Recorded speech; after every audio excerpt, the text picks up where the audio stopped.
Welcome back to the Ride and Laugh podcast. If you love mountain biking, you are in the right place. Picture your last really fun group ride. You're back at the parking lot. The stoke is high. Everyone's talking about the ride, bikes, trails, tech, progression, nutrition. That's what we do here every week on the Ride and Laugh podcast. You love mountain biking. We love mountain bikes. Let's drop in. Sage, how are you? Oh, Danny, I am doing so well. I got big news. We hit 25,000 downloads on the podcast player. Not 2,500, 25,000. Hey. Unbelievable. Yo.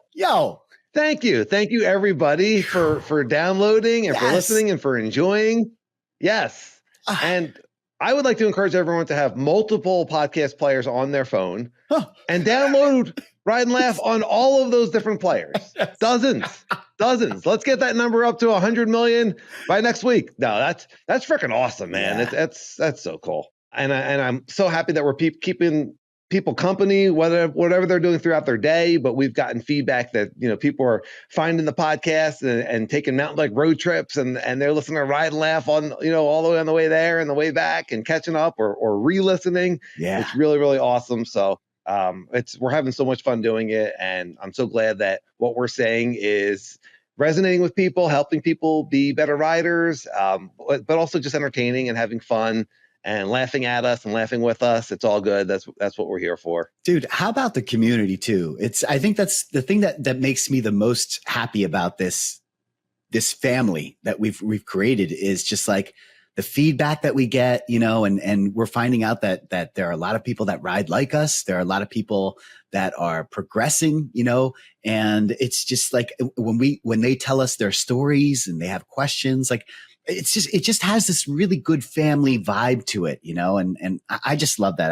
I want to say thank you to all our viewers and listeners. It's just been, what a ride, man. What a ride. Yeah.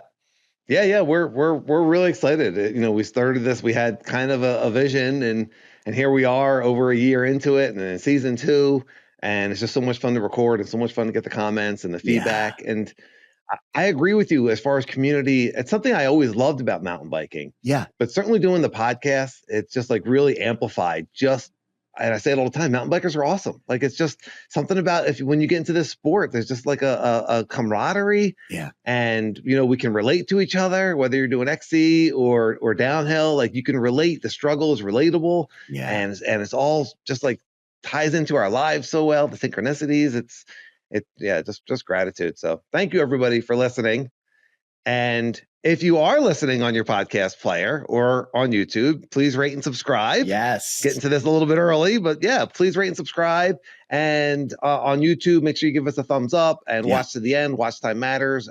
Throw in a comment, whether you have a question or just want to say something cool.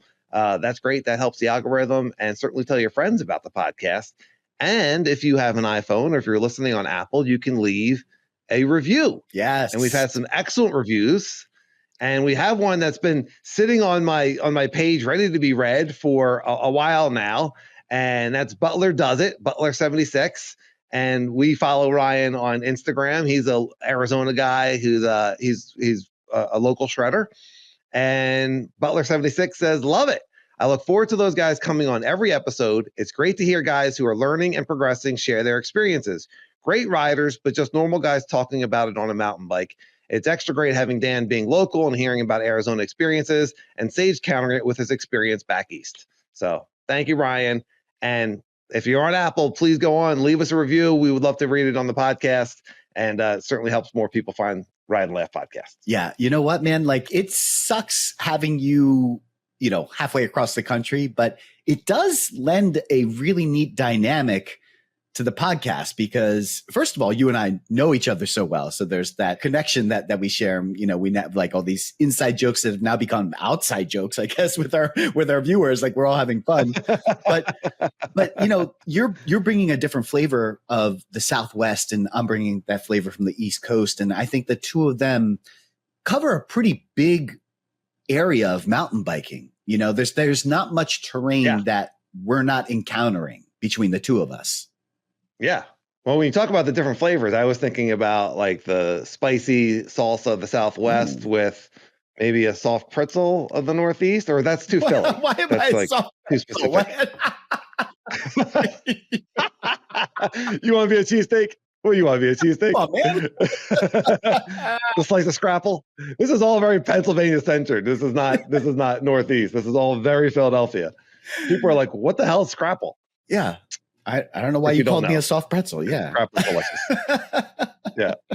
You want to be a hard pretzel? The mustache is a hard pretzel. You think I grew this hard pretzel? You think I grew this mustache to be a soft pretzel? Come on, man.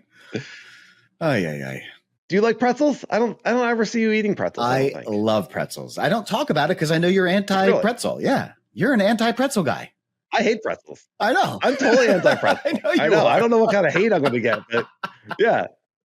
I feel like I could just have a bag of salt and just be just as comfortable. It's just like, what's the benefit of the pretzel? The salt. And saltless pretzels? Get out of here. I know. Come on. I know. I love the pretzel. You don't like pizza either, and I love pizza. So what are we going to do? Well, I'm not anti-pizza, though. I really I'm not going to eat pretzels. There's just I don't see any. Now, a soft pretzel, the only way I'll eat a soft pretzel, and this is very much a Philly thing, but I think people know what they are, right? Yeah. I do love mustard. So like you get a good Dijon mustard or good spicy mustard, or a good German ground mustard, then the pretzel now is a vehicle for the mustard. I could just eat the mustard by itself, but that's creepy. You need texture. God, who does that? No.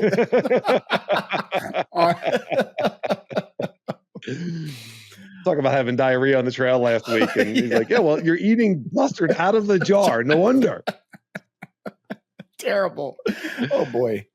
Yeah, I can't take an anti-pizza stance. That will not go over well. No. I like the pizza when it has the sauce and the cheese. I'm kind of an anti-crust guy. You know what I mean? Like I won't eat the crust by itself.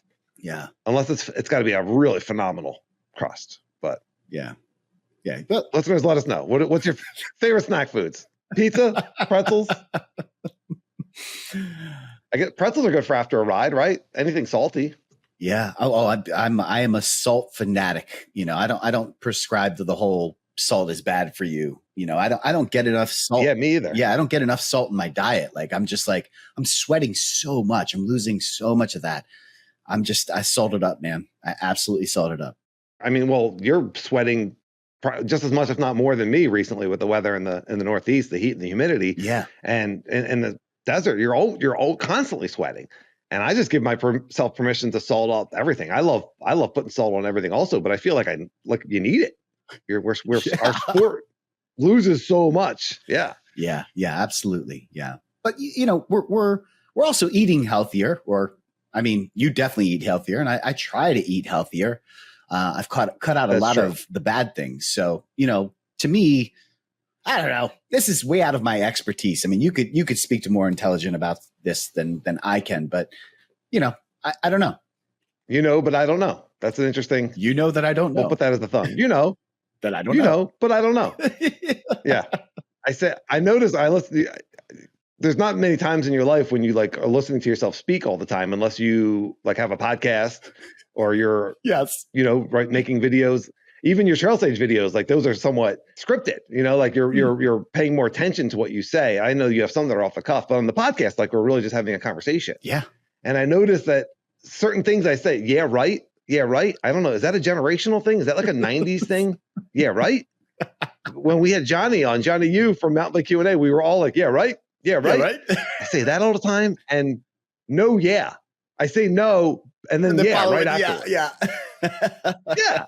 What am I doing? And I can't stop it. It just keeps happening. As far as the nutrition, you make a really good point as far as salting the food.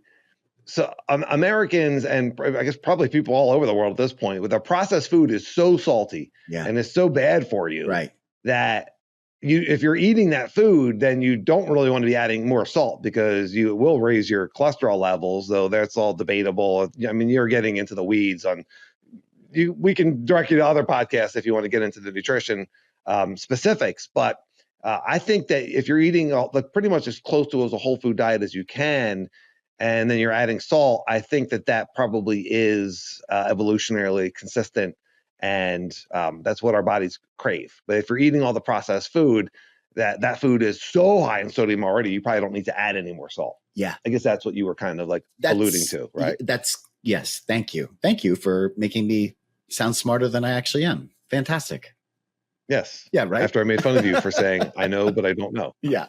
Which actually, saying I know that I don't know is actually quite wise. Oh, well, there we go then. See? You stumbled into it. Yeah, but I totally it did. is quite wise, right? Yeah. Yes, it is. I have definitely, in my 49 years, I would say that's the overriding lesson that I've learned, is that I know that I don't know. There is a lot that I don't know. Yeah. And one of the major things that I know that I don't know is unlimited. You use the word unlimited, right? We use that all the time here. And no limits means no limits, and anything is possible. So I don't know. I can't say what's going to happen. I can't control what's going to happen, but I can step into knowing that anything is possible and good things can happen and unlimited things can happen and unlimited abundance. So when you let go of knowing, it actually allows more to come in. I have a different take on that. And okay. Like, to me, like, I think everybody knows unlimited. I mean, from a young age, I think most of our parents. Ride and laugh. What? I was going to say ride and laugh listeners know. I wasn't raised unlimited. Were you raised unlimited? Good job by your parents. I was raised by my parents, and they said, you could be anything you want. You have to work hard. You can be anything there is no limitation. And I think you get that a lot from parents and from teachers and, coaches and whatever. You just got to work hard, but you can get it. The thing that I think I've learned from this podcast and from you specifically is like how many limitations I've actually put on myself, and being completely unlimited is exactly that. You're taking down all of those walls, things that I thought, oh, well, that's not me. That's not who I am. And it's like, why am I putting that wall? That doesn't need to exist. Who said that I can't be that thing, or I can't do this thing? It's me. I'm saying that for myself. And I realize I don't need to do that anymore, and if I'm going to relate that to mountain biking, it was jumping for me. I had that crazy crash, and I put up all these limitations on myself. No one else told me that I couldn't jump. In fact, it was the exact opposite. Most people were saying, dude, you have the skill. It's all in there. And it was me that was saying, no, I can't do this. No. I'm not the kind of person that jumps. I'm a tech guy. And I let that all go, Dan. And that's when you say unlimited, I think that's the thing that I want people to come away with. Like, I think everybody believes that if they work hard or whatever, they can get to wherever they want. And we could talk about the work hard part of it, because that's a whole nother level. But, I think everybody— That may not be true either. Right. That may not be true either, or it doesn't have to be true. But my point is, I think everybody understands, like, we can do or be anything we want. It's the limitations that we put on ourselves that I think is really interesting to me. I very well said, very well put. It's interesting because Denny Janetti, great listener, and he's got his YouTube channel, and he's got a very nice Instagram channel. And on Instagram, he cleared a 20-foot table at Mountain Creek. Yes, on Tempest. And he had just cleared it, and he was like super right on Tempest, right? And he was super stoked. And I wrote a comment in there about, like, dude, I totally feel that energy. I love it. Yes. Like, awesome. So stoked for you. Your riding is getting like better and better every season. Like I watch his YouTube and I watch his Instagram, and his riding is getting better and better. And I said, anything's possible, and you're unlimited. And he made a comment, and he wrote back, Dan, you've made me unlimited. And I didn't, I was just thinking about that a couple of days ago. I was thinking about that, and I was like, let me just clarify to Dennis and to all the listeners. Like, if what Sage and I are saying resonates with you, and you feel like you're unlimited, and you're starting to unlock your unlimited potential, you are unlimited. I didn't make anyone. I don't get credit for that. I'm the finger pointing at the moon. You know what I mean? Like, I'm the guidepost. Yeah. But I like that. Everyone, we all have inside of us an unlimited nature. And like Sage said, it's taking away those limiting beliefs that opens up that nature that is inherently within us. Yeah. So, Dennis, awesome job. You're unlimited. You are born unlimited. Anything's possible. Can't wait to see what you do next. Yeah. And Sage, that I think that was a great way of saying, that we put limiting beliefs on ourselves.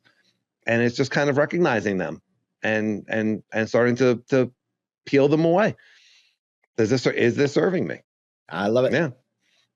All right. We are reviewing Ride and Laugh Season 2, Episode 8, The Progression Paradox. Relax to ride better, the mountain bike mind shift you need.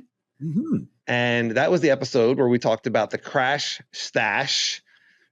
And Yes. Dan at Juggernaut MTB, we asked the question if does the same rider always seem to wear the stash? How often does that happen? Yep. Because the stash goes after a crash, the stash goes to the next rider, whoever recently fell down. The sash. You're saying stash. Yeah, you were saying stash. Why am I saying stash? Why did mustache. I write that down? The mustache is worming into my brain. That's right. Okay. Yeah. That would be funny if you after you crashed you had to grow a mustache. Somebody pinned a mustache. That'd be great. Yes. Yeah.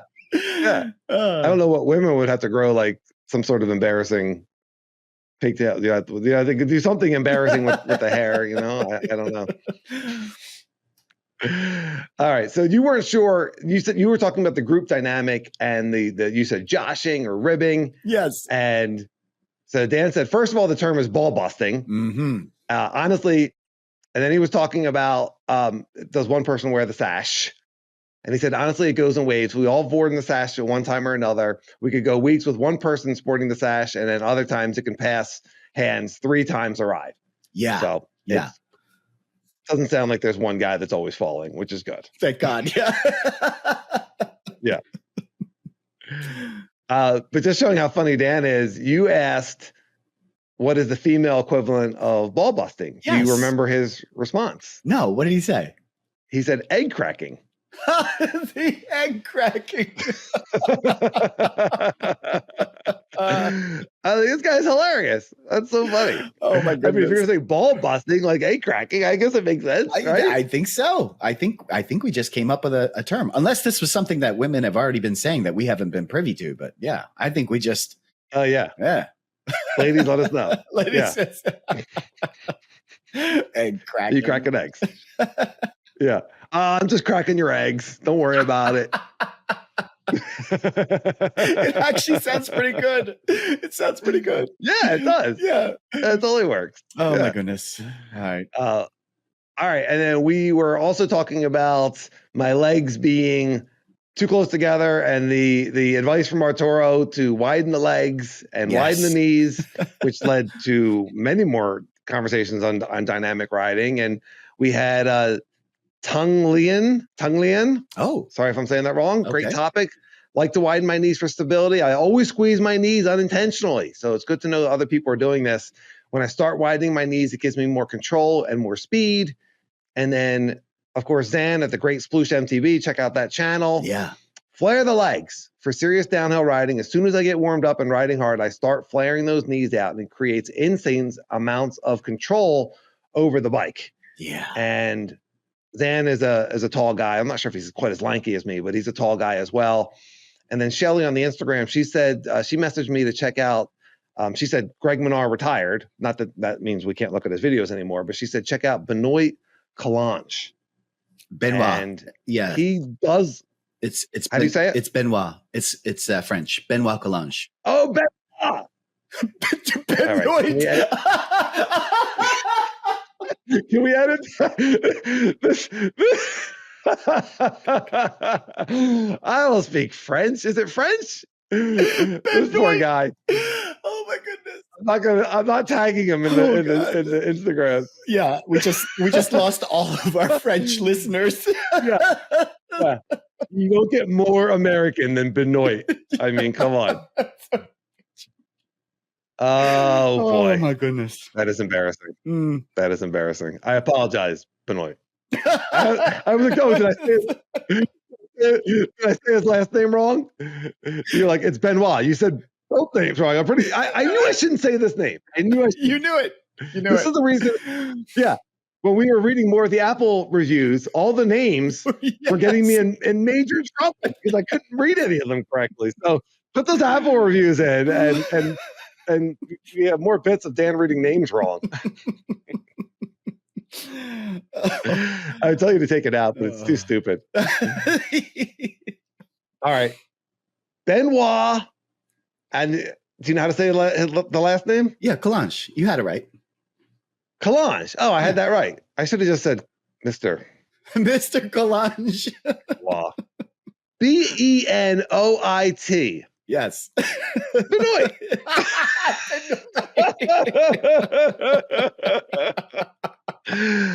Have you ever met anyone named Benoit, like in person? Well, no, I don't know many French people, but I watch plenty of the UCI. Okay. Yeah, that's embarrassing. Well, I obviously don't, but he's a heck of a rider, and he's lanky. Yeah.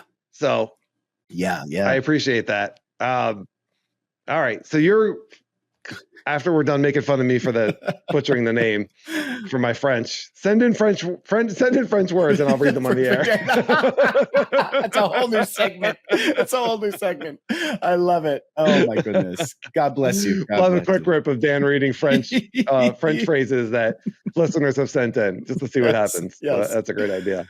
All right. Your feedback. Zan's comment to me stuck out because not only, well, first of all, I've ridden with Zan several times, and he is an excellent rider. He is very lanky and tall.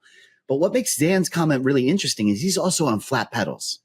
And so one of the things that you had mentioned was you think that maybe some of you clenching on the top tube came from back in the day when, it was like, that's how you stabilize the bike. Well, this is a guy that's not even clipped into the pedals. Pre-dropper post. That was my point. Pre-dropper post. I think I squeezed the seat. And I think that was actually advice. Like, I think that was like taught. Yeah. Squeeze the seat post. Yes, I think so. But here's somebody that doesn't even clip into their pedals. And so for him to say that he's flaring out his legs, which he does, for him to say that he's flaring out his legs and he's still able to stay on his bike and control his bike is just, I think that's pretty cool. Yeah. I agree. And I'm working with it, or I actually haven't been working with it too much because I've been taking a break, my rest week, but I'll get more into that later. But yeah, it is really interesting, and certainly seeing Benoit Coulanges riding with his the dynamicism, and he's got a lanky build, but he's using that as leverage. Yeah. When you can swing his legs out a little bit wider, his knees out in the direction that he's riding. One of our tips of the week at one point was pretend that you have lights in your hip, right? A flashlight in your belly button. Oh, yes. That kind of thing, so that you're always pointing your hips down the trail. Yeah. And this just kind of takes that to another level, right? If you have flashlight in your belly button and then flashlight on your knees, so everything's pointing exactly where you want to go. I should write that down to image that when I'm riding. Except that if your legs were flared out, then your flashlights would be. Oh, true. You'd be lighting up the whole damn woods. That's how Benoit rides. Benoit. Oh, yeah. Very, very, his flashlights are all in the right place. Benoit, the lights are all over the place.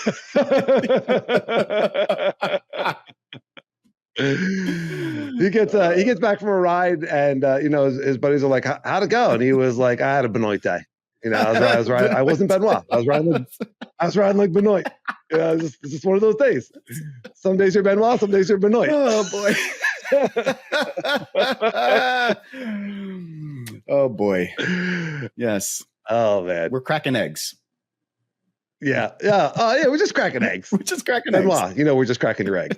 No big deal. Yeah.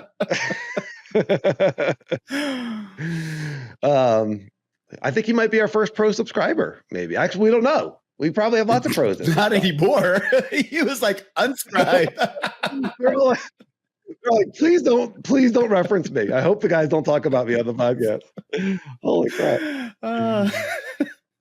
All right. Well, I was talking a little bit about my rest week, and I decided to take 2 weeks off of the bike, and I'm in my second week. And a couple of insights I had. I don't know when the last time you did your rest week was, but this really kind of came up on me. I had the 3 falls at sunrise, and I was just kind of like getting tired. I wasn't having as much fun as I wanted on the bike. Yeah. And I was like, okay, now we've always taken, and Sage and I have always talked about, I would say since I learned about it, the past 7, 8, years, we've always tried to take 2 weeks off the bike, no riding. Yeah. And so it just felt like, okay, this is the time, and it's really hot here in Arizona. It's hot everywhere. But so I took my 2 weeks, and number one insight, I was way more tired than I realized. I've been sleeping in so much. I've been napping, like just my body, like especially that first week of just resting, like just catching up on rest. Like I just slept a lot more than I expected instead of being out on rides and thrashing myself. I'm like sitting down with a book and falling asleep. And that was, I thought, really interesting. Yeah. Yeah. The other really interesting thing was I had to kind of detox from planning rides. I get so fixated on okay, I'm going to ride Saturday, and then that gives me, I always if I can take a day off, that's Sunday. So then Monday at the pump track, and then Tuesday I'll lift weights, and Wednesday I'll do a ride with Jeff, and then Thursday I can get the desert trails. I'm always planning the ride, and I had to there was a couple days where I was just I had to detox from I'm not planning anything. Yeah. And there's the mental relaxation in there. It's okay to relax. Yeah. There's lessons in there, I think, as well. Again, I'm going to probably speak out of my comfort zone here, but I think there's also, not only do you have the mental part of it that's relaxing, but, mountain biking is such a stress inducing sport. I don't think we realize how much, pressure we put on ourselves during the ride. And so being able to give ourselves the heart, and your muscles, like all of your entire body, not just the mind, everything a break. So you're not getting this tremendous adrenaline. Every time we ride, at least, we're always trying to progress and do something new or push a different limit. And that's really stressful on the body. And so giving yourself 2 weeks just for your body to say, yo, cool out. Yeah. Yeah. Yeah. I know. And listeners, let us know if that's the way that you ride, or, if your group ride is like that. Is that more you and I? I get the impression from the comments that it's kind of a mix, that some people go out and they're always looking to progress and do something new, and that's exciting. And then there's a lot of people that just want to go out and ride and be in their comfort zone. And then if something new happens, it happens. But sometimes you and I think maybe get a little too excited about always doing something harder. I think I know I've been stressed out on rides. like we're heading to Mount Penn, and I'm like, oh, I don't know what he's going to want to do today. Yeah, I know. But then it's always so much fun. I mean, that progression thing can be divided into two categories. It's progression on features, but then there's progression in fitness as well. I was riding with a bunch of people at Trexler.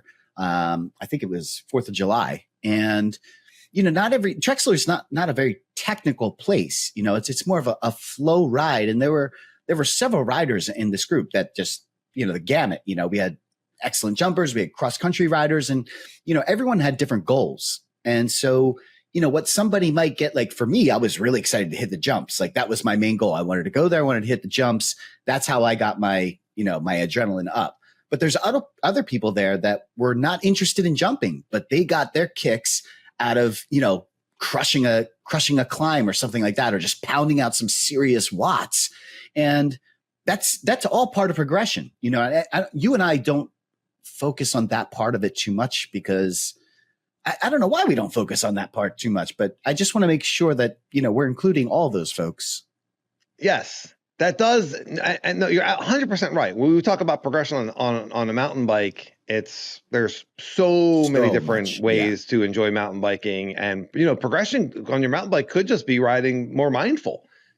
Just enjoying the ride more, because you're able to just lock in and flow. That's what we're doing this for, is to get outside in nature and flow and enjoy. That's the very base level. When we flow, we ride well. I do wonder what it is about mountain bikers, or about us specifically, but I think there's many riders like us that are wanting to try different features or different jumps, the bigger stuff, right? The harder stuff. You see it on Instagram all the time. I see it from local riders here all the time, trying new lines, trying new lifts, trying new drops. Yeah. And just kind of pushing the boundaries. I would say the difference between, as far as that, what you're talking about, taking that rest week or 2 weeks and the mental break from all of that, when you're pushing your fitness, there's effort in there, but there's not necessarily that bodily injury fear of, if I don't do this, I might fall. And that's something that I struggle with, is that anxiety of like, yeah, if I don't do this right, then could be like real consequences. And, and I had 3 falls at Sunrise. Yeah, that's a really good point. I mean, it's one of the things that makes mountain biking so unique compared to other sports. The inherent risk. There's actual, depending on what kind of riding you like to do. But in terms of like how many people can relate to that, again, I mean, there's so many different levels to where everyone's at. What might not seem so risky to you and I. Let's take a drop, for instance. Like you and I will. You don't even need to tell me if there's a 3-foot drop, like anything 3 foot and under. You don't need to tell me. I'll just hit it. I mean, let me know, but like, I'll just hit it. For someone else, a 3-foot drop could be quite significant. It's like, whoa. I don't do that, And so, their excitement level, even though even though the risk is much less for them mentally, it's a huge, like, like I can't, whoa. Right. What is that, cortisol? I don't know. What is that gets you when you have that anxiety moment where you're just like, is that, what is that? It's not cortisol. What is it? I mean, cortisol is a stress hormone. It could be adrenaline. I nailed it. Benoit. You did. Yeah. Holy moly. The mustache. Bam. Look at the brains on this guy. He's speaking French, talking about nutrition. I mean, I'm Benoit and soft pretzel today. Like I thank God you're here. Yeah. To rescue the podcast, elevate the intelligence a little bit. I'm talking about eating mustard out of the jar and Benoit. I mean, it's a disaster. This rest week is I take 2 weeks off of mountain biking and my brain goes to mush. Just out. Man, maybe a little less sleep. Maybe, maybe a little bit more reading. A little culture in your life. That's awesome. You know what? But for someone who's going out and training hard XC, yeah, and like has it like wants to beat their times on certain climbs and downhills. I mean, XC, you're going fast all the time. Yeah, that's stressful also. And knowing that you're going to be putting that stress on your body, that you need to be in peak, physical shape and peak mental condition, like that's stressful also. So I think anyone that take that, what I'm saying is that I'm finding benefit in the 2-week break, beyond just the perfunctory, I'm not going to mountain bike for a couple of weeks. Like, okay, what else is here for me as I'm not riding my bike, which I absolutely love to do. Obviously, we have a mountain bike podcast. What else is here for me? And I'm eager to get back on the bike and see how I feel. And I'm hoping to say that I've come back stronger. Yeah. Has it been one of the things that you and I have always done? And this is a great tip. Like if you are interested in doing the 2-week break, find a buddy, your riding buddies, and try and coordinate that. You and I have always tried to do the 2 weeks in the same time. That way we're not missing rides with each other. It's not like I come back and it's like, that's true. Now I'm going to take 2 weeks. It's like, yeah. Have you found anybody in Arizona to take the 2 weeks with you? No, I didn't ask anybody. I wasn't fishing around for anyone to, that's an odd question. Off. Yeah. It's an odd question to bring up. Yeah. Would you mind not riding with me for 2 weeks? I'm sorry. Did you say we're going to not ride for 2 weeks together? We're going to not ride. So are we getting together to hang out? No. I probably won't even talk to you. Right.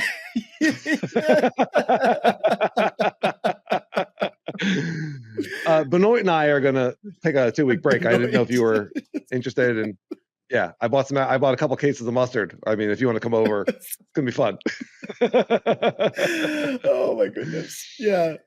You and I rode together every Sunday. So there was the fear of missing out. And there was also it was always hard to get to start the 2-week break. So when one of us was like, hey, I can't ride the next 2 weeks, I'm going to do my 2 weeks. And it's just like, okay, I'll do it with you. Yeah. And the other thing is, we've talked about the way that we eat on the podcast before. And we talked about how we both will dive into fasting. Oh yeah. At times. Yeah. And that's the other thing that the 2-week break really allows me to do. I will do 24-hour fast pretty routinely, maybe once a week, every other week. But I don't go overnight nearly as often as Sage does. You do a lot of 48-hour fasts, like somewhat routinely. And one of the reasons is I'm so active, and I want to eat, but I do think that there's some benefits in not eating from the standpoint of giving your body a break of digesting, but also just like stepping away from the whole food paradigm of always planning a meal. I'm just, as everyone knows, I'm an overthinker. So like anytime I can just like kind of like shine a light, hopefully a straight light, not a light that's attached to someone's knees that's going all over the place, but yeah. When I can shine a light on some of these kind of like recurrent thoughts, then it's very liberating. And so when I had the 2 weeks off, I had done a 36-hour fast. I'm in the middle of a 30-something hour fast right now. It's much easier. And I've also had my feast days where even though I'm not riding, I'm still, enjoying food and going out to eat and enjoying that. So I'm not saying that you stop riding and you stop eating, but there's other opportunities in there. Yeah. Yeah. The food, I mean, man, we're really touching on all of it. The food part of it is just so, what I find with food is it's such a sensitive topic for so many people because it's so ingrained in our culture. Food for many people is just such an important thing. It's a time of gathering with family, and it's like, oh, you need 3 meals, or blah blah blah blah blah. Breakfast is the most important meal, and so when we talk about like how you and I, replenish our body, and we do it very differently. I only eat once a day. Sometimes I'll do 2 meals a day, but I only eat once a day. And I think most people are just like, what? Because it's not like I'm a slacker. You get me out on the trails and, I'm pushing pretty hard. And then they're like, you're not eating? And it's like, no, I don't, and it's crazy. But when I tell people that, I think there's just a lot of like, that doesn't sound right. Like that can't be good for you. That's the pushback that I get from most people. Is like, it can't be good for you. And, again, this is not my comfort zone. I can't speak to it intelligently. I will say that my experience has been, for the last 8-9 years that I've been doing this, the most healthy and the most strong that I've been my entire life, and I'm in my late 40s at this point. So yeah, it totally works for you. It's interesting because I think now people are really looking at a lot of just like what we've been told. Just, you and I grew up, we're from the 80s and the 90s, and it was just like, yeah, there was just like certain things, just this kind of this knowledge that was just out there. Breakfast is the most important meal, and 10,000 steps, and 10 glasses of water a day, and like when you really dive into a lot of these things, there's just not a lot of evidence on them. I apologize if there is. If anyone wants to let me know, don't send us studies. Do we want studies? Do we want people to send us studies? Run life on a Gmail. You can send the study to the Gmail. But yeah, as far as the nutrition goes, like I am open to whatever works. And it has to be, but for me, it has to be a balance of being healthy and strong on the bike. So yeah. I'm not interested in just sucking down sugar water and sugary gels and processed food. I don't eat that stuff in my real life. Yeah. In my real life. I don't eat that stuff in my daily life. And I don't want that stuff in my system. Yeah. Is there a time and a place? Do I keep a gel with me? Yeah, there's a time. And but I think that there's also whole food ways to get some of those calories. You can get like syrup instead of gel. You can get syrup. That's an actual food. And then instead of like a sugary bar or something like that, you could eat dates or figs or something like that. So there are ways to use whole foods while you ride. And you and I have been playing around with being fat adapted, and we don't eat before a ride. We don't usually eat during a ride, and then we'll certainly feast after a ride. And I think we're very much in the minority around that. I have been seeing some information out there that, carbs will increase your in speed and endurance to a certain degree. And there's only but we're great running on fat. And then if you want to add in a little bit of carbs, but I still think they should be healthy carbs. I just feel like that what's going on in the industry of sports nutrition, there's just a lot of garbage. So however you want to eat, I still would avoid the garbage. Yeah. I mean, look, what's out there is mainly to make money, right? Like the information that's out there is mainly to make money. You see these drugs that come out, oh, you'll lose 15 pounds, take this drug, it's all about the easy way out, what tastes good, what's easy, blah, blah, blah. Listen, you do you, right? I mean, if you're satisfied with where you're at in your life, then great. We're just saying this is another way, experiment a little bit. I mean, you got two people that are pretty strong, pretty healthy. That's evidence enough, like if you want to give this a shot, I would highly recommend it. It's changed my life. My dependence on food was quite annoying, and my dependence on sugar was even more annoying. And you were not as fit. You would bonk. You would run out of steam. You would run out of energy. Yeah. So, the human body can burn fat and it can burn carbs. And so we just want to be able to do both. That's for me. I just want to be able to do both. And so that's, part of fasting is being able to just enter into that fat burning state, let the body rest, but you're just burning fat. And then if we're out in the trails and it's a long ride or a long day and I want to do a gel or a syrup or eat a bar or have a lunch or have a breakfast before a ride, I can run on that fuel as well, and I think that's where you want to be. I think you want the body to be able to do both. And what we get from the sports industry, and there is good science behind, like, do all these carbs, take as much carbs as you want. Like the guys that win the Tour de France, they're ingesting tremendous amounts of carbs, and that's the fastest way. But unless you're Benoit listening to this, we're not, most of us aren't pros. Maybe we do have mostly pro listeners. I don't know. We haven't really done a survey to see how many. But I think with the Tour de France, like those guys and girls are so skinny as is already. The average person has plenty of fat to burn. I mean, that's the truth. We don't want that build anyway. I mean, you don't want that roadie build, especially if you're a mountain biker. You don't want that roadie build. Like, you don't want to, just be all legs, and emaciated, and mountain bikers. That's not our look. We wear baggy shorts. I don't know where you're going to go with that. Yeah. Nothing. I don't know where I'm going with that either. It has nothing to do with that either. Yeah. I think so. So there is science behind carbs and sugar increasing the speed. But what we're talking about is being healthy and feeling good all the time. And I don't want to have to train my gut. I don't want to have to stop for carbs. I don't want to have to be buying, hundreds of dollars of these things to be ingesting all the time.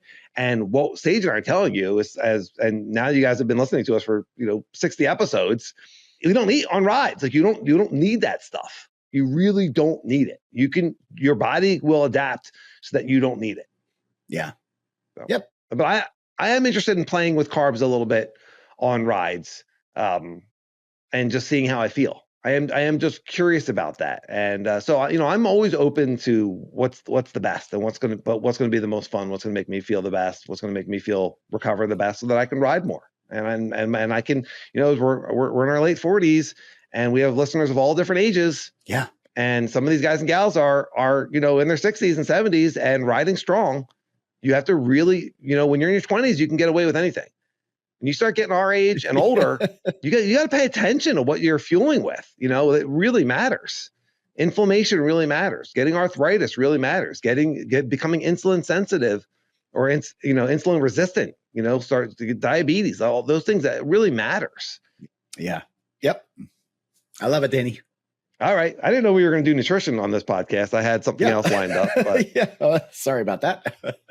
Interesting topic. Yes. Something I did know that we were going to talk about, which I am excited to talk about, are a pair of gloves that we are going to be reviewing. Yes. And Tom at TAKK Adventure Wear contacted me. TAKK is a local company here in Arizona, and they make mountain bike gloves. They also make gloves for some other sports, including dirt jumping and gravel.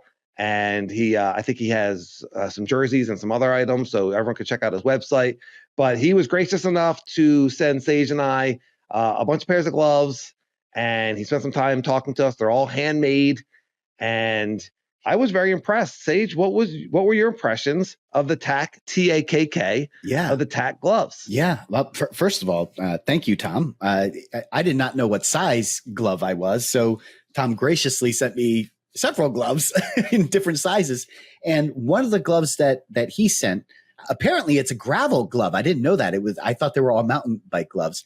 And the one that I have been using are these gravel gloves. And the difference between the gloves that you've been using, Danny, which were the mountain bike gloves, and the gravel gloves, is the gravel glove actually has padding. So everywhere where the palm is and where your thumb is, there's tons of padding. I'll have plenty of video here. So if you're on the podcast portion, you want to see what they look like, tune into the YouTube version. But yes, mine has a ton of padding. What I love about these gloves is where it's reinforced. And there's so many spots they just feel really durable. He even put like a little air vent here in the middle of my palm. Like you can actually see through it. And they're just really well designed, man. I've really enjoyed using these gloves. I feel the same way. I also am wearing the glove. This is a White Mountains glove that he sent me. There's a really cool Sedona glove. There's a really cool Prescott 50 glove or the Whiskey 50 in Prescott that he sent to me. And then there's just his plain regular TAKK gloves that are he sent me a red glove also. That was very nice. And it's interesting that you got the gravel glove. You didn't realize it was a gravel glove. I talked to Tom and he said, does either of you guys gravel? And I said, well, Sage does some road riding, maybe some light gravel. He said, I'll send him the gravel gloves. And those are the ones you picked and you rode them exclusively on your mountain bike. You loved them. Yeah. So Tom, that might be some feedback that maybe you want to have the padded glove available for mountain bikers as well. Yeah. But I'm just using the regular glove, and it is a minimalist glove in that there's no padding on it. Right. But I like the feel on the handlebar on the grip is very nice, and there's a lot of it's a heavy duty glove. He's very proud of how sturdy they are, of how strong they are, and you can feel that it's a glove that will withstand a crash. I have crashed in these gloves, and the glove came out fine. I ripped one glove when I rubbed it against a rock on Sunset Ridge, but it protected my hand pretty well. Yeah. So I really like the grip on the palm. I like the grip on the fingers. It's a heavy glove, but it breathes well. I'm not like thinking about how hot my hand is, and so I like the fact that it feels like it's going to be really durable. It pulls on and off very easily, and he's got it reinforced in all the right places. And then in between the fingers, it's actually really thin. So that kind of breathes well also. We've been wearing them for a while, a couple of months. Yeah. We really put them through the ringer, I would say. And yeah, it's a nice glove. So thank you, Tom. And if you want to check out TAKK, that's TAKK. We'll put a link to his website in the show notes. I do have one bit of feedback that is neutral. Did you have anything else to add before I get into my other feedback? The only downside that I saw with the gloves is it's been getting really hot and humid, unfortunately, and the gloves are thicker. So just be aware of that. Like it holds on to the sweat a little bit more. So that could be a downside. But again, we're riding some pretty gnarly stuff, and I think I'd rather opt for the more protection, and the reinforcements. So, but you should be aware of it.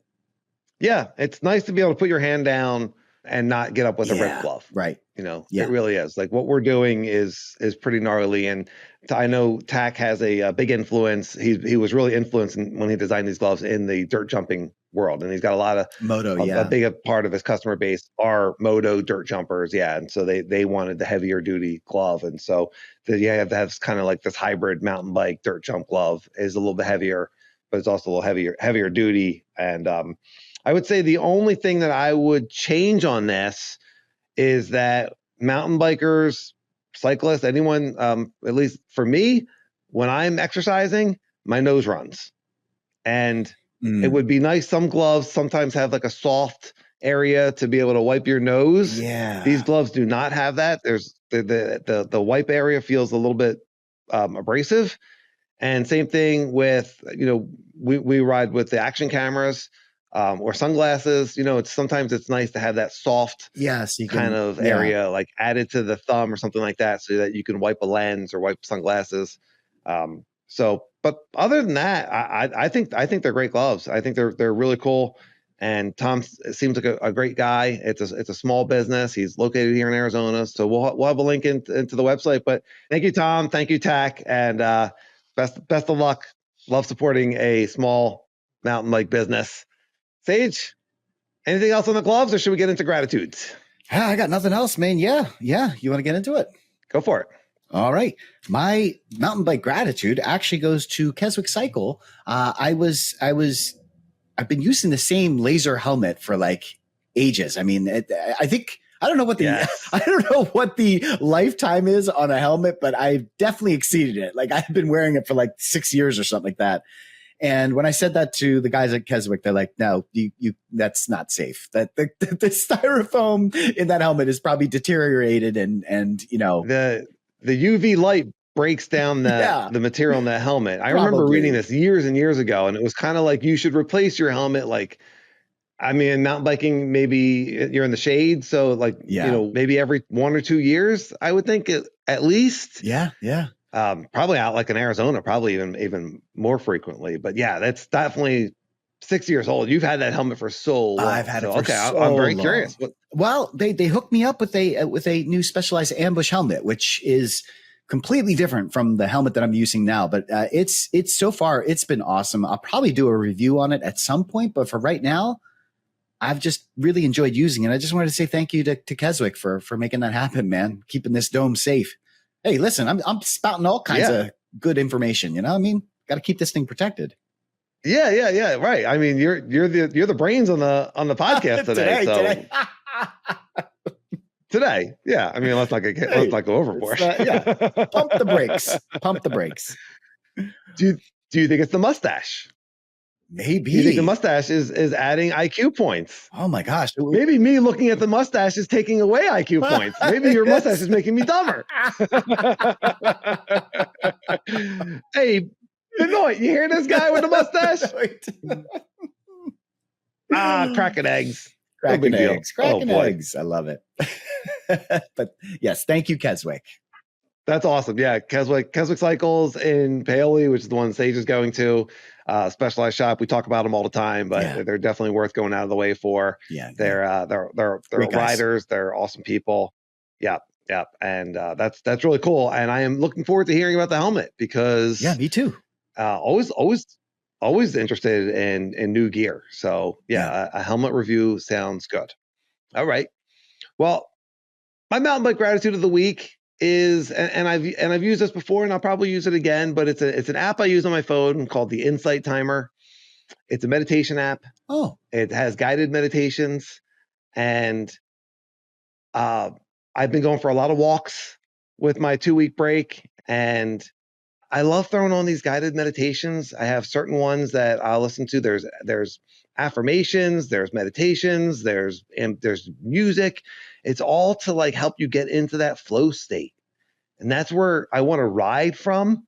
So much of like when they're like saying like picture your perfect life, you know what I mean? I'm just like picturing going off of jumps and doing whips. Yes. Yeah, I guess other people are like picturing driving around in their Porsche or their dream home, and I'm just like clearing a tech section, on my bike. But that's what I'm passionate about. That's what I love. And we've talked about that before. We talked about envisioning that. And so Insight Timer is it's a free app. They have tons of guided meditations on there. If anybody's interested, you can write and laugh one at Gmail or in the YouTube comments. I can give you some of my favorite instructors that I connected with, or just go in there and just start listening. You can sort by time. So you could do a 2-minute one in the morning when you wake up and you're brushing your teeth, but just something that just kind of like help you get into that flow state a little bit. And that's going to be for biking. And it's also going to be for life. Is like, let's see what happens. Let go of expectations, let go of anxiety. And let's see what happens. Just take it. Instead of being anxious about that feature that's coming up on the trail, let's just see what happens when we get to it, right? That's what Sage always says is no expectations. Let the ride be what it'll be. Let your life be what it will be. Trust that it's going to work out for the best. It always does. Yes, it does. So let's just flow with it. And so that app is that's something I use several times a day. And and it's free. I mean, I pay because I use it all the time. Like I'm happy to support them, but it's just really been very impactful to me. And it's something I'm very grateful for. And I want to be able to mention and throw that out to our listeners. If anybody has any questions about meditation or mindfulness in general, you can ask me. I'll do my best to help you out. But obviously that stuff we're into, that's what we talk about all the time, and I think if you listen to this podcast, I think you resonate with that. Well, my mountain bike tip is, we were talking about expectations. I had a ride at Trexler, which I mentioned earlier in the pod. And me, man, I love a good climb, and sometimes I like to put in a good hard effort. And we started this. There's this one trail fireman, and it dumps you out at this fire road. I hate fire road. It's just as bad as road. And so I'm like, I like to just fly up this thing. I'll put down the watts just to get this thing over with. And so they're all going at a pretty easy pace. And I said, Greg, do you mind if I pop in front? I just want to pound out the watts here. I was not expecting group ride vibes. Yeah, group ride vibes. We were just talking about that group. And group Greg, by vibes, the way, super gracious. He was like, yeah, absolutely. Go ahead. And you know, I went up. I was not expecting anyone to follow, let alone kick my rear end. I was flying up this thing at what I thought was a pretty good pace. And there was a lady in the group, Mikaela Martin, and she blew the doors off of me. I mean, I am going at a pretty strong, I'm thinking I got the big time shoes on, you know, no problem. And then wham, holy moly. The big time shoes? Did you say the big time shoes? Yeah. Is that not I guess that's not really Did I hear a term. that right? I think I'm making that a term. Yeah. It's the mustache. The big time shoes. Oh, yeah. Oh, so we can have the crash sash, the crash stash. Yeah. And the big time shoes. The big time shoes. I had them on, baby. The big time so watts. You thought you were slotted in number one as the climber on this ride. Yeah. With the big time shoes. Yeah. Did you give her your shoes when you got to the top? She took my shoes. She's like, I'm going to need those. Holy moly. But I hope you wear a size 6 because I'm taking your shoes. Well, that was really, first of all, super impressive. You know, I was just absolutely blown away, but it made me think about like, well, I need to get back into those structured rides. I used to do a ton of HIIT rides that were structured toward mountain biking. And so my mountain bike tip is building in these HIIT rides. And what HIIT stands for is high intensity interval training. And it is as boring as it sounds, but the benefits of it are tremendous. But I wouldn't just do anything. And the way that I structure my HIIT rides, and this is something that we had talked about in our fitness pods before, but I actually structure my HIIT rides on the road bike to mimic the kind of mountain biking that I do.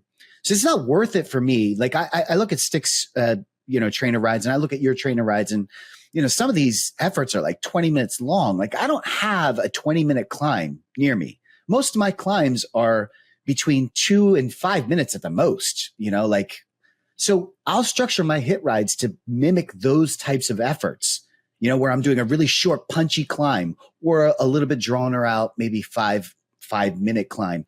The point is structure your rides to mimic what you're doing on the mountain bike. And that's what I'm going to start to do now. Thank you, Mikaela, for kicking my rear end and taking my shoes. Yeah. All right. So she big time shooed you. Big time shooed me. That's a new term. Yeah. She cracked my eggs. Yeah. And it is interesting when we feel like we're fit and then, or just really at anything. Right. And then you see another rider and you're just like, whoa, like there's always another level. Yeah. There's always another level. And that's really cool that we motivate each other, you know, that she, in this case, she's motivating you. That's right. And hopefully that we're motivating other people. And certainly I've been motivated by many, many riders, including yourself, that I've met throughout the years of just like, oh, that's possible.